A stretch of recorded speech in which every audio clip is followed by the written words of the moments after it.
All right. Thank you guys for joining us. We're trying to do these mini webinars to hyper concentrate on certain areas of the admissions process.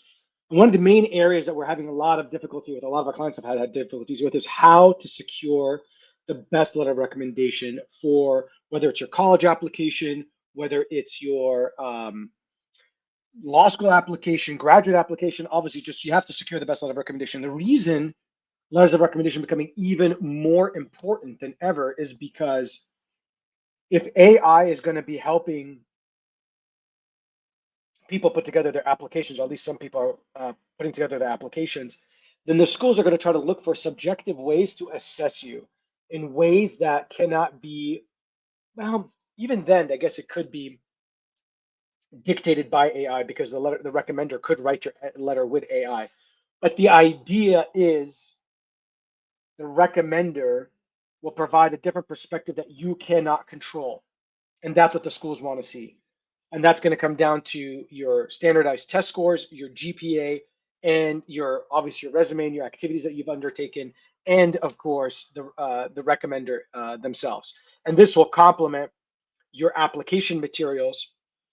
And I think a lot of students are going to still try to use AI for their application materials, even though schools are coming down extremely hard on that process and telling you do not use AI for any part of your application. So keeping all that in mind, what we wanted to do is really help you think through how to secure a great letter of recommendation. So let me kind of start going through that process. And we're going to go, I don't even say we're not going to go super fast because we're just going to cover this aspect versus a ton of other stuff, but look out for more of these webinars, which are going to be covering different areas of the admissions process itself. So by way of background, why I think I am capable to do and to advise on this area. I went to UCLA as an undergraduate. Obviously needed letters of recommendation, but I applied as an international student. Then I definitely needed letters of recommendation when I applied to law school. So I had the choice of getting an adjunct professor, which is the kind of professor that's not a tenured professor, but someone that just teaches kind of part-time as a practitioner. So I had an adjunct professor write me a letter of recommendation and a tenured faculty, which is someone who's got a permanent job, which they essentially can't even be fired from a university, write my letters of recommendation for law school. While I was at law school, I still got those same, while I was at law school, I still got those same two people to write my recommendations for Cambridge when I did my MPhil right in the middle of law school, my first master's. And then I got a whole new group of people to write my letters of recommendation for my master's of public administration at Harvard. It was my supervisor and I think a professor from Berkeley from law school so that they could see both my professional background and my academic background as well. During that time, I started Right Track Admissions in 2008, and we've been working with applicants for the last 17 years at this point, which is wild that I've been doing it for this long. But I love doing this work. I always find it incredibly gratifying. And hopefully today you guys will see why, because I really try to give you guys as much good information as possible to really help you through the application process. Also, I do want to know if you have any questions, please post them as we continue talking so that we can answer them in real time. All right.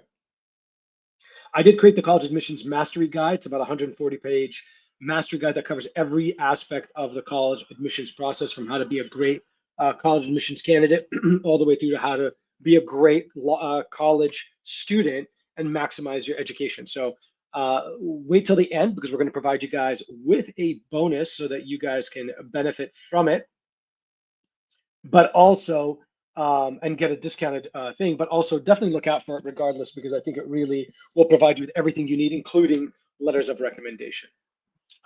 So according to a recent NACAC, which is the National Association, I believe, of college admissions counselors, 15% of college report recommendations have a considerable importance. You may be like, well, if only 15% recommend that, that doesn't seem like a lot. About 46 of these say that, while 46% say these letters have moderate importance, which is still enough to take them seriously. You do not want to be in a position where you take these lightly and you just kind of wing it. So given the importance of it, kind of setting the stage for it, here's a couple of things you should be considering in terms of the process. First of all, when do you request a letter of recommendation? All right. You should be requesting these several months, right? So that you can ensure the quality If you wing it last minute, you're probably, we could potentially end up in a situation where the quality is not going to be that great. As a courtesy of to your recommender, you want to give them a lead time so that they don't feel like they're rushed. And for timely submissions, because again, if you give them no heads up, then they could be in a situation where they submit it late. And I've been in situations where clients have been have submitted applications, and we thought everything was going smoothly. And then when we checked in on the recommender, it turned out the recommender hadn't submitted the recommendation, and so they missed that deadline. And so they had to apply for the next deadline, which came up like 3 months later, and that jeopardized their chances of getting in. Thankfully, they did get in. But again, imagine you're applying early decision, you have everything submitted, you don't have one of the recommendation letters, and then they push you to regular decision just because you don't have that. So you want to do it well in advance. Again, to ensure quality, give some as a courtesy to the recommender, give them enough lead time to do it, and so that they then are able to submit it well in advance of the deadline. Now, as a pro tip, you want to follow up with the school. So don't be in a situation where you just kind of leave it and just say, okay, I think it's done. Follow up with the schools, make sure that the recommendations have been submitted. And now, since the recommendations are done electronically by the recommender versus back in the day with me, they were actually writing it and then submitting it. You want to be in a position where you can now electronically follow up with the school and make sure that that recommendation has been submitted in a timely fashion so you don't have to chase them up. All right. But that's something very, very important. Again, 2 to 3 months in advance. So if you're planning to apply in October, obviously you should start socializing the idea to your recommenders as early as end of July, August. All right. So that's the when. How do you identify who? You need to be as careful as possible with who you select as your desired recommender. I don't say this cryptically. I don't say this as I'm just trying to be like paranoid. You've got to be very careful with who you select. So the people you want to select, some people come to us and say, hey, listen, I can get the principal of my school to do the recommendation. Well, do they know you well? No, not really. I've probably come to their office once and that's it. Versus who else do you got? I got my English teacher where I've written this project. I've done well. I've done this. I've done that. Why don't you go to them? Well, because they're a teacher versus the other person's a principal. They don't care.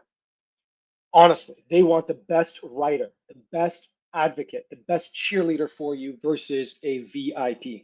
So make sure that you get a cheerleader, an advocate, an angel, rather than someone who is just a VIP, someone who's just well known in the community, who's going to write you a mediocre letter because they don't know you. Obviously, if the VIP knows you well, you don't have to worry about anything. But if they don't know you, don't want to be in that position.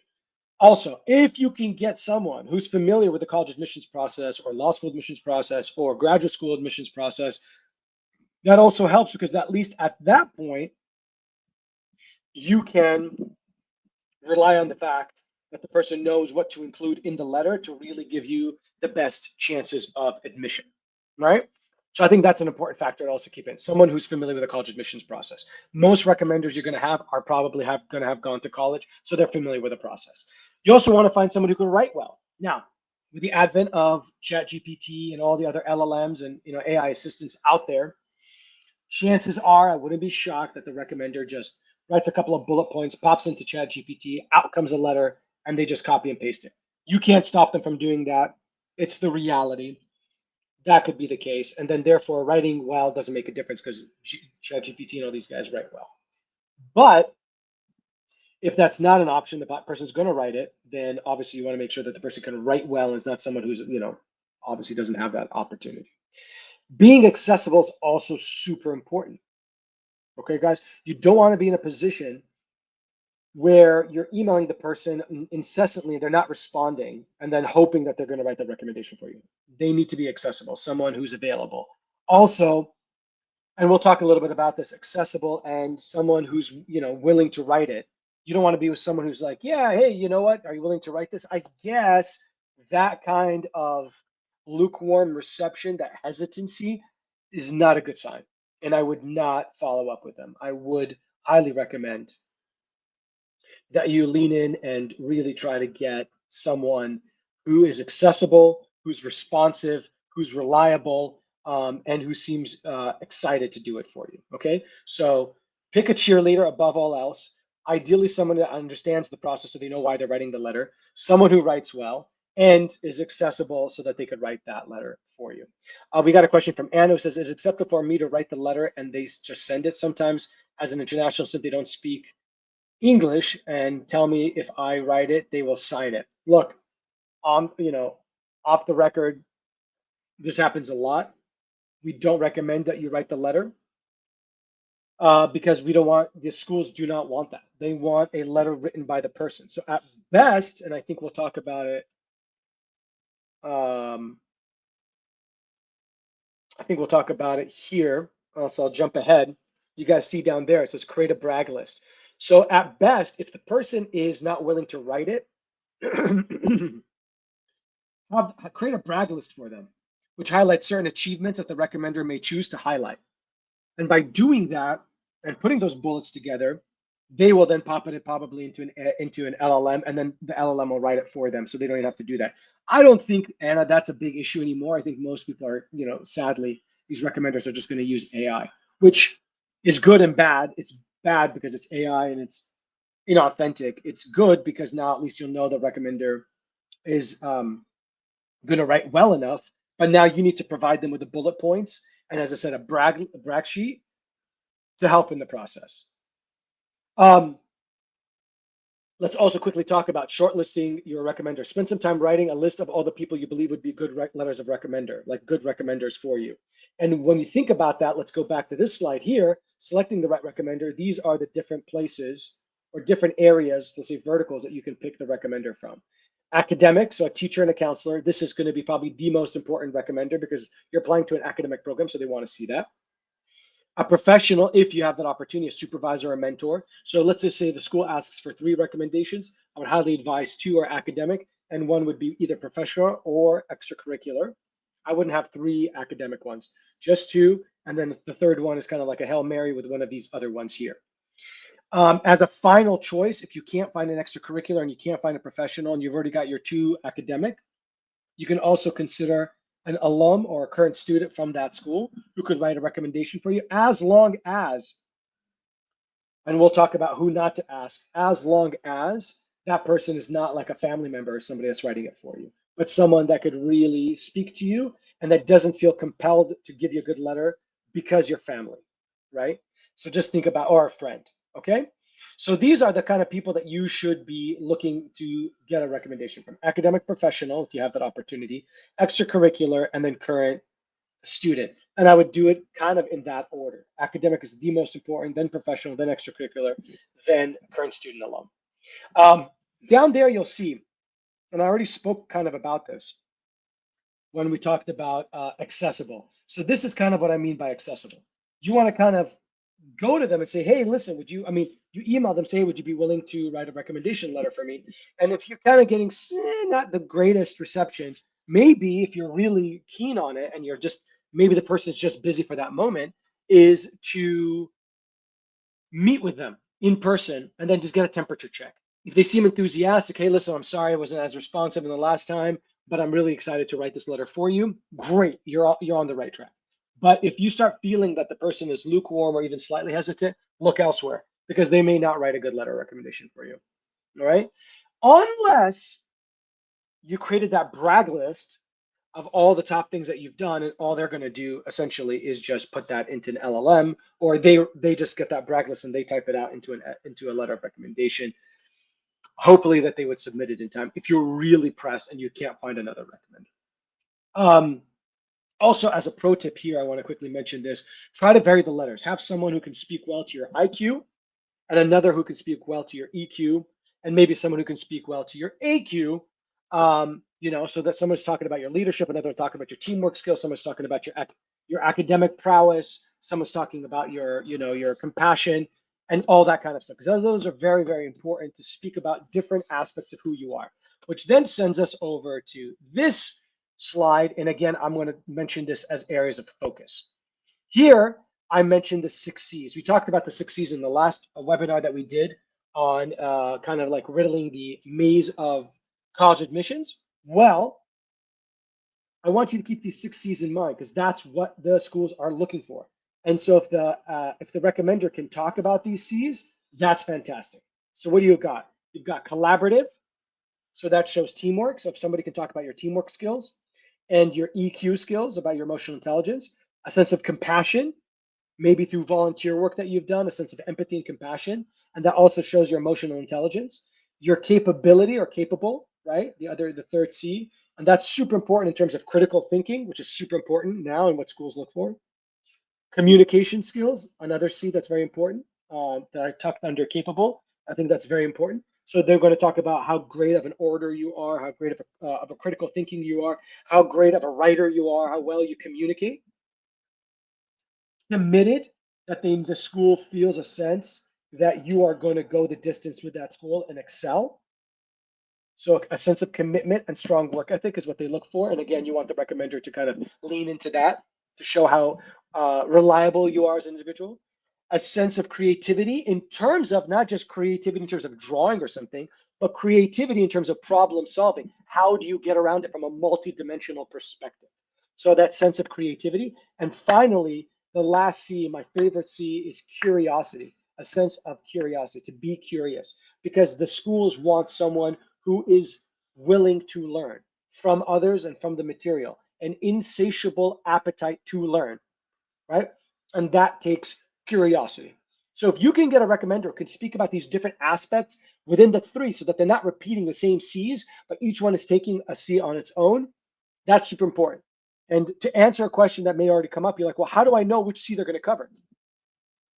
That's why it's super, super important that you approach the recommender. Go up there, find a time to ask them directly, provide a short draft of your admissions essay in your resume, and give them 2 to 3 months notice as a courtesy. We already talked about that. But more importantly, again, find time to ask them directly. And when you give them that brag sheet down there, maybe each one gets a different brag sheet of different things so that they can speak about different aspects of who you are. Okay. Um, So those are some of the key things. I also want to kind of put down here, make sure that the schools have the correct email address for the recommender. That's very important because a lot of schools, what they will do is they will say, enter the recommender's email address and we will email them with a form to fill out. If you put the wrong email or an email that they do not check often, this can really jeopardize the fact that the recommender may never get the email and never rent the recommendation. So you want to make sure that you have the most up-to-date email of that recommender. Last point I want to mention is a pro tip right down there. Waive the right to review. A lot of schools will ask you, do you waive the right to review? Did you review the letter or do you waive your right to review the letter? If you say, no, I do not waive the right and I want to see the letter, they can allow you to see the letter, but it will take away from the credibility because they will feel that if you get to see the letter, you can then tell the recommender to pull the letter and write a new one or what have you. So it's always better to waive the right to review and not look at the recommendation letter. If it so happens that offline the recommender sends it to you before they submit it, then so be it. But always, I would say, waive the right to review because you don't want to be in a position where that can impact the ability of the veracity or the credibility of the recommendation letter to have any kind of merit in terms of the school, especially given that one of the main reasons people really or these schools really focus on recommendation letters is so that they have another perspective of you that you did not influence. Right? So that's very, very important. So that's why I want you to waive that right. All right. Last but not least, another area I want to kind of cover is who not to ask. So number one, and we kind of talked about that, right, in terms of recommendation letters, and we talked about the current alum or student. If that current alum or student is a friend, right, or family, which is very possible, you have to be very weary of asking them because a friend and family will write you a good letter and they will feel bad writing you a bad letter, and therefore that will affect the quality of the letter. So don't ask friends, don't ask family, don't ask a coworker who's on the same hierarchical stage as you. So if you're working and you guys are both interns and the other intern's writing you a letter, again, they would be considered family, and that would impact your ability to get a good recommendation. Okay, so I wouldn't do that because they'll ask you, how long have you known the person and what capacity? If they say I've known the person all my life because they're my brother or my sister or whatever, and if you lie, if they lie, that's also a problem. And if you lie, that's a problem. So you don't want to be in that position. So don't ask them. And don't ask someone who's not 100% ready to support you that you're not 100% sure. And we talked about this in terms of the VIP versus cheerleader. If you're not 100% sure they're going to write an absolute great letter of recommendation for you, then do not ask them, please. You want someone who's really going to sing your praises. And then finally, we already talked about this. Don't ask a VIP or someone who knows you well. Again, I keep repeating this point. I've had too many times that this question's come up, and it's really kind of been damaging. Do not ask someone who's who's great, like a Secretary of State of the country who has never met you and can't even write a letter of recommendation for you, versus let's say the head of your office who's knows you extremely well and can speak about your evolution as a as a candidate. And you really want them. Like again, with my two recommendations when I applied to law school, one really spoke about my oratory skills and analytical skills because I was taking a certain poli-sci class with them, and the other one was really talking about my ability to excel in exams and so forth. So they kind of wrote about different aspects of my IQ and EQ because again, the one who spoke about me in poli-sci was constantly talking about my role as a team player with team projects and presentations and how good we were. And it helped. I mean, it helped me get into UC Berkeley for law school. So again, we're kind of keeping this short, but again, these are the main top points. Apply early. Give them a ton of lead time so that they write the best letter of recommendation. They don't feel like they're rushing the process and write a crappy one. Again, here, choose someone who's familiar with the admissions process if possible, who can write well and who's accessible, not someone who disappears on you. Again, here, academic is the most important because you're applying to an academic program, college, law, grad school. Professional being the second most important. And then somebody may ask me, hey, Hamada, quick question. If I am 10 years out of school, do I have to get an academic? The answer is no, as long as you address that in your addendum and say, the reason I didn't get an academics is I can't find anyone who taught me 10 to 15 years later, but I have two professional recommendation letters that really can speak about my analytical abilities and the things that law schools or colleges or what have you look for. So that's a way of explaining it if you cannot get an academic. Obviously, for you guys now, you have to get an academic if you're in high school. But for those people who are like, older students who have been away from the academic sphere, then again, you can then get the professional ones as long as it can speak to your analytical abilities. That's the most important aspect, analytical abilities, as well as like the soft skills and the hard skills. Extracurricular, if you already have two academic, then you can get extracurricular like a coach or a club advisor, someone that's kind of been helping you. But again, someone that can speak from a supervisory perspective rather than a co-equal. And then the current student or alum, we talked about that, and make sure that they're not your friend or family. And then we quickly talked about get the brag sheet. That's super important. I would do that. I would even like say, hey, recommender, I have created this brag sheet. Would this help you at all? I'd love to submit it so you have a better idea. Submit your transcripts to them, your resume to them. We already talked about that. I give them a draft of your admissions essay and your resume. I'll add in there your transcripts so that they have a little bit of a background of who you are and they can recall that. And that brag sheet can also do that. Hey, by the way, remember I did this project and I did really well. So you kind of give that information to them so that they have more firepower to create an even better recommendation letter. And then we talked about what kind of things you want to avoid. Again, don't ask family or friends. Don't ask someone you're not 100% sure will support you. And don't ask a VIP over someone who really knows you well. All right, let's quickly talk about who we are as a company. So we've been doing this, as I said, for about 17 years. My experts are absolutely phenomenal. Now, my experts don't help with recommendation letters in terms of writing them, but they will help them for sure to help you choose the right recommender, how to approach the recommender, even putting together your brag sheet. But we are not, we do not write recommendation letters for you. But again, we know the process inside and upside down. These clients these experts that we have all gone to phenomenal schools I couldn't even dream of. Princeton, Harvard, Stanford, Chicago, they've crushed it. So they know the process extremely well. We got a question that says, what if I'm starting my professional career, but I have self-employment experience? Do I still need a recommendation? Yes. And I got a great answer for you. If you're self-employed and you work with clients, Get a client to write it. Much like they would write a review and a testimonial, they're not required to write a great one for you. They could if they wanted to, but clients can help.